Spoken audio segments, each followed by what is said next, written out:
Coming to paperback and e-readers, John Haynes, Illuminati. The man who rules the world takes on the head of the global elite in this action-packed, all-new John Haynes series adventure. Pre-order your copy of John Haynes Illuminati on Amazon.com and online booksellers everywhere.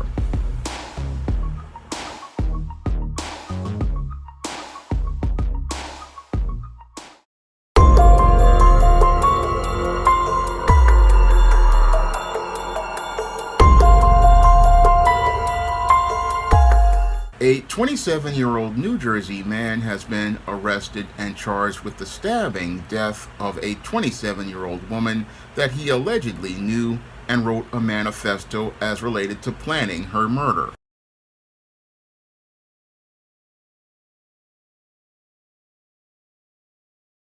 Disturbing new details today about the brutal murder of a woman in New Jersey. Court documents say she was stabbed more than 30 times by a man she knew outside her home in Somerville.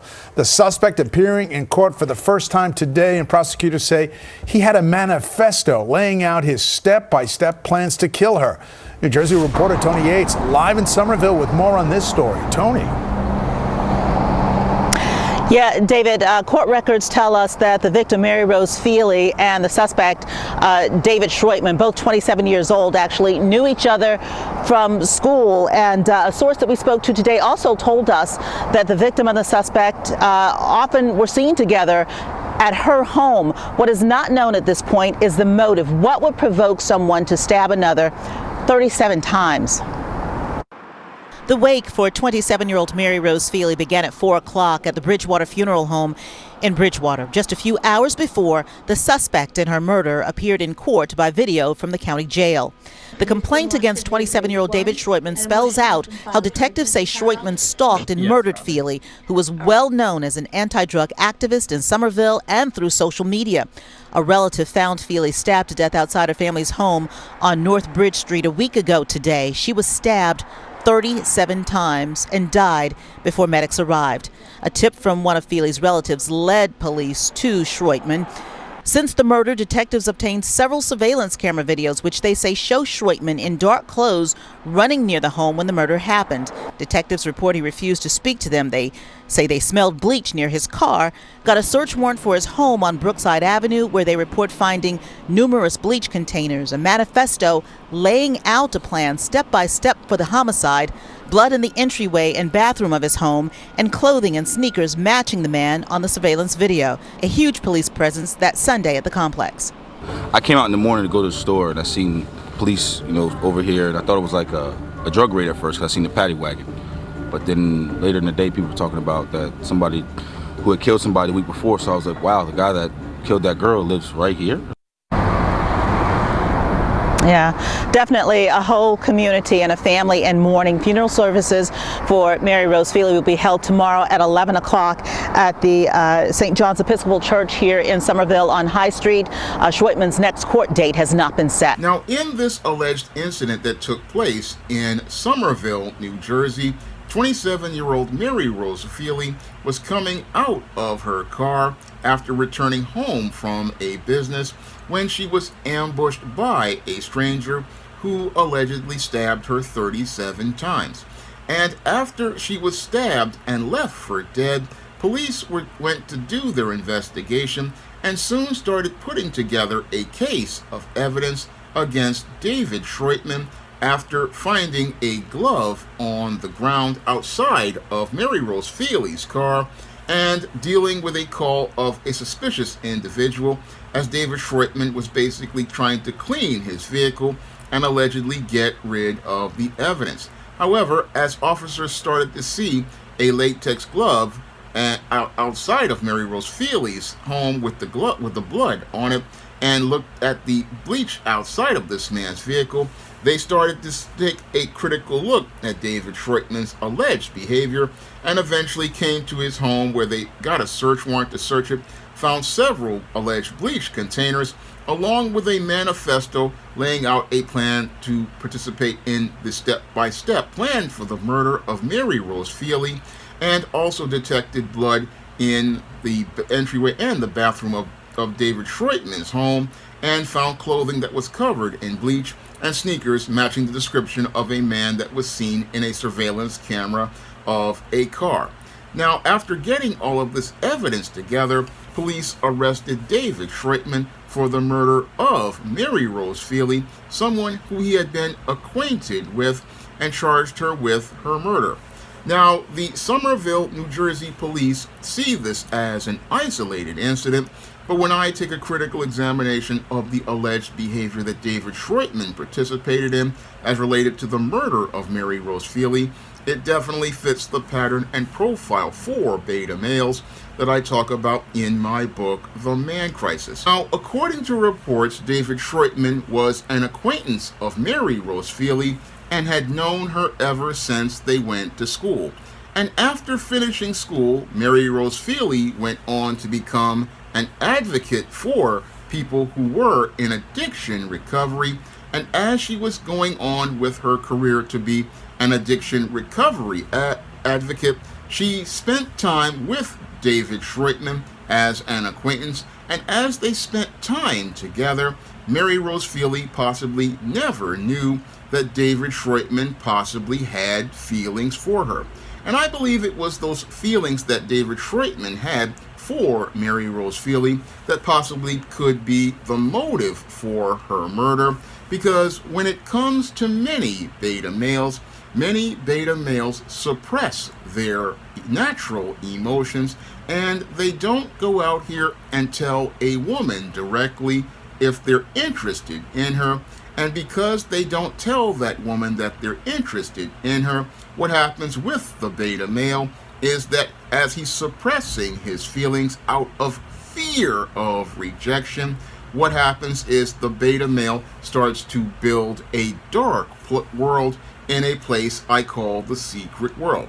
And inside of that secret world, this is where the beta male, as he's really dealing with his whole anger as related to the possible rejection, starts to build a world around a woman that he has feelings for, and he starts to express his anger towards that woman over a possible rejection that has not happened. And that's what I believe happened here in the case of David Schroitman.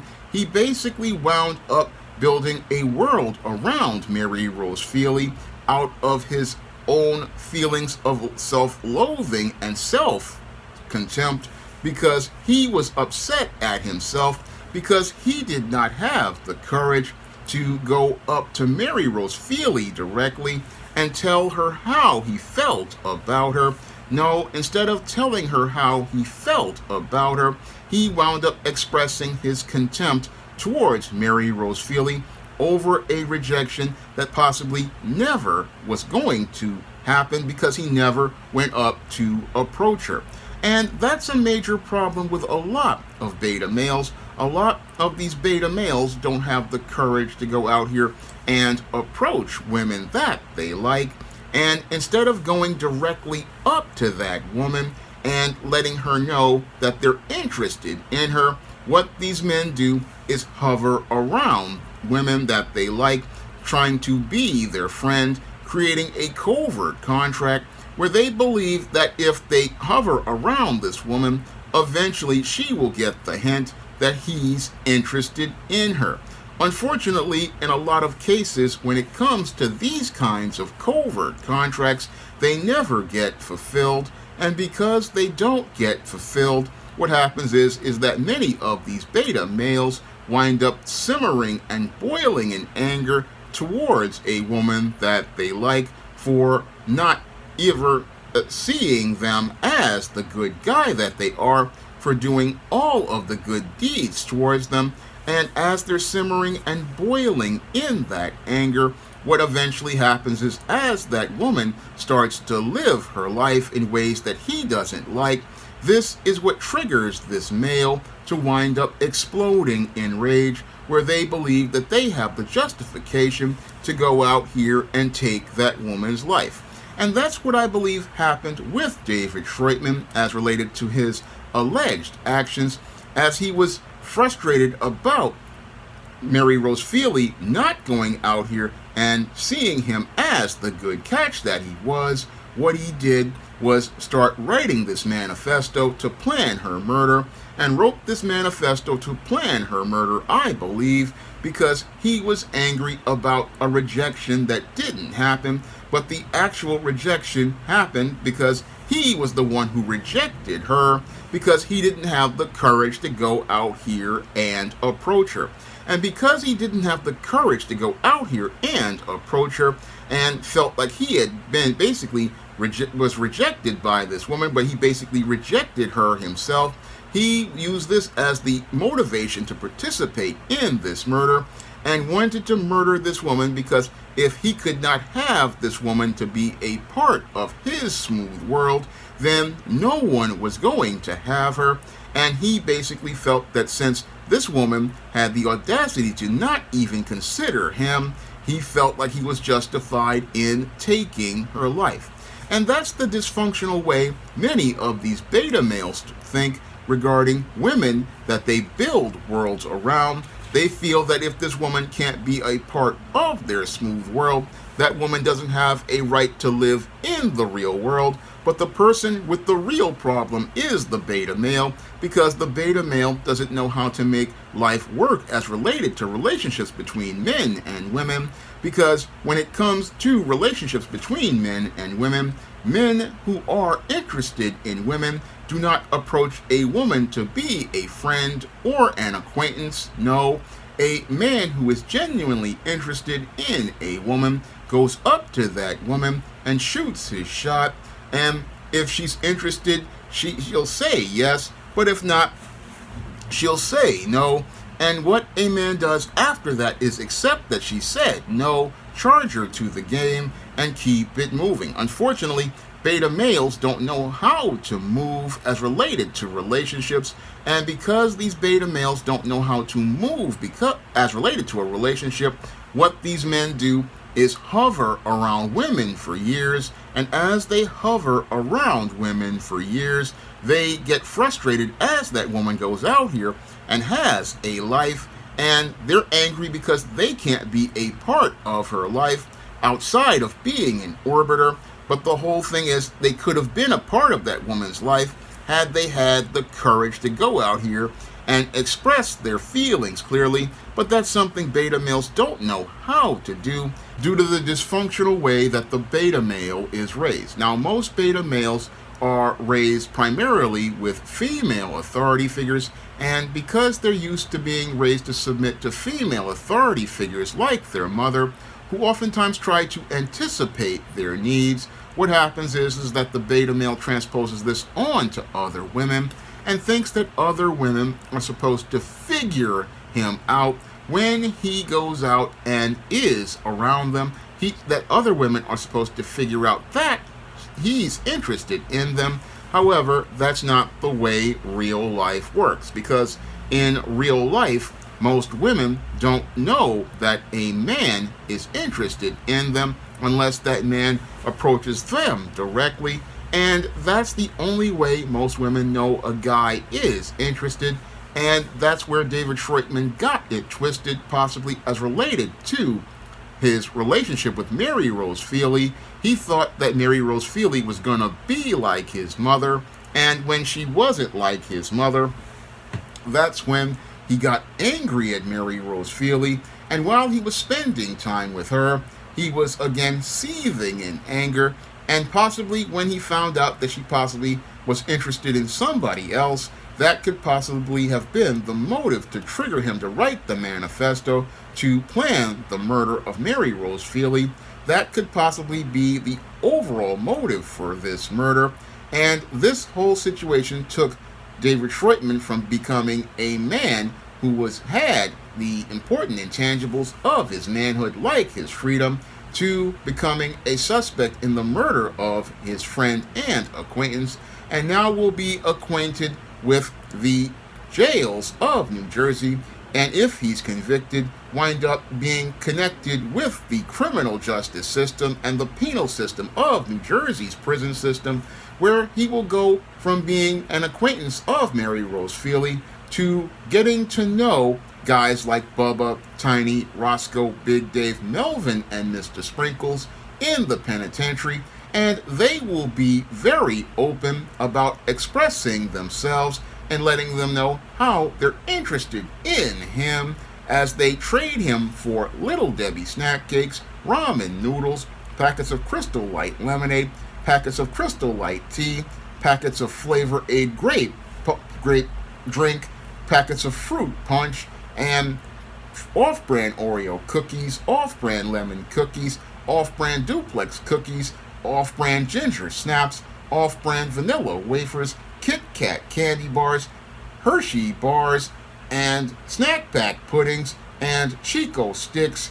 They will be letting him know all about the menu of the commissary as they go out here and turn his tight end into a wide receiver, and he winds up receiving rods from the front and the back from Bubba, Tiny, Roscoe, Big Dave, and Melvin, and Mr. Sprinkles finishes him off with a special creamery coating of the special sauce on the front side and the back side, and turn him out.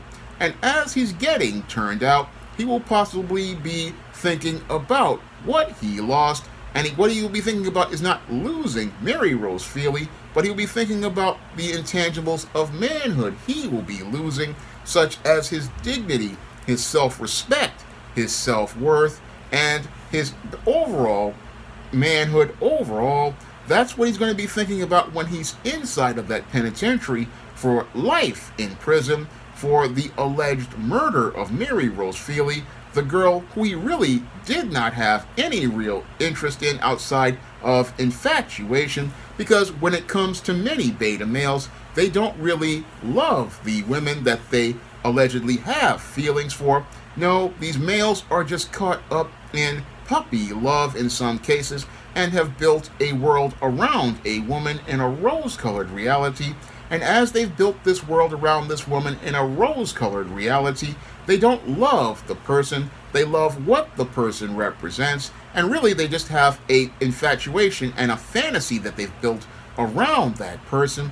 And that's where the beta male has it all twisted about love, because men who love women, when they get rejected, what those dudes do is they go out and they charge that woman to the game, keep it moving, and that's why many men go out here and approach a woman immediately that they see that they like, shoot their shot, and if the woman says no, it's cool, and if the woman says yes, it's cool, they're gonna go on and be a man, because part of being a man is the ability to take rejection, and part of being a man is understanding this is why you don't build worlds around women and invest feelings in women, because the whole thing in life is a woman can always say no to you, even if she's in a relationship. And if she says no, you're just going to have to accept her saying no and charge her to the game in some cases if things aren't going to work. But this is something guys that like beta males don't understand, because they want women to be like mommy. They want women to be in codependent relationships with them. And what they do is they start out dysfunctional by hovering around women instead of coming up to women that they like and speaking to them directly and letting them know they are interested. And that's basically what I believe was the motive for David Schroitman of possibly taking the life of Mary Rose Feely. This is common with many beta males. Many of these beta males wind up in committing these crimes of passion because many of these men do not know how to socialize with women, do not know how to have healthy interpersonal relationships with women. And because these men do not know how to socialize with women, they start participating in antisocial behaviors like going into the secret world and creating a fantasy where they can express their anger towards this woman for saying no to them. And they go to that place to express that anger. And then when they see that this woman is really not who they thought they were, which was just being a human being, that's when they want to take this woman's life for shattering the fantasy that they had regarding her. And that's possibly what I believe happened here with David Schroitman, who has gone from being a man who had his whole life ahead of him to possibly winding up becoming a man in crisis who will be in the penitentiary for the rest of his life. And instead of him, again, dealing with advances as related to women, he will be looking to retreat to someplace inside of the penitentiary, trying to avoid the advances of Bubba, Tiny, Roscoe, Big Dave, Melvin, and Mr. Sprinkles, and will possibly wind up in that penitentiary for the rest of his life, winding up stuck in a situation where he will go from being a man to being a broken man in crisis. Now, if you want to learn more about what motivates beta males to participate in these series of dysfunctional behaviors that leads to them winding up with their lives becoming a complete mess and how to break out of that pattern, you can pick up my book, The Man Crisis, on Amazon.com in paperback and Kindle format. You can also find The Man Crisis at other online booksellers like Smashwords, the iBookstore, Google Play, and Barnes & Noble. And if you'd like to see me make more videos about the Man Crisis, you can send a donation to the Patreon, the PayPal, or the Cash App by clicking the links in the description box. That's all I have to say for this video. You can comment, rate, and subscribe. Now available in paperback and Kindle Unlimited, The Man Crisis. Learn why so many men are struggling to find their way in an increasingly gynocentric world in The Man Crisis. Get your copy of The Man Crisis in paperback and Kindle Unlimited today. Now available in paperback. From the author of the critically acclaimed book The Man Crisis comes The Woman Crisis. Learn why so many women have become lost in their quest to have it all in The Woman Crisis. Get your copy of The Woman Crisis in paperback at Amazon.com and online booksellers today. Support Black-owned and Black-operated digital broadcast media. www.niceradionetwork.com. Nice Radio Network, broadcasting 24 hours a day, 7 days a week.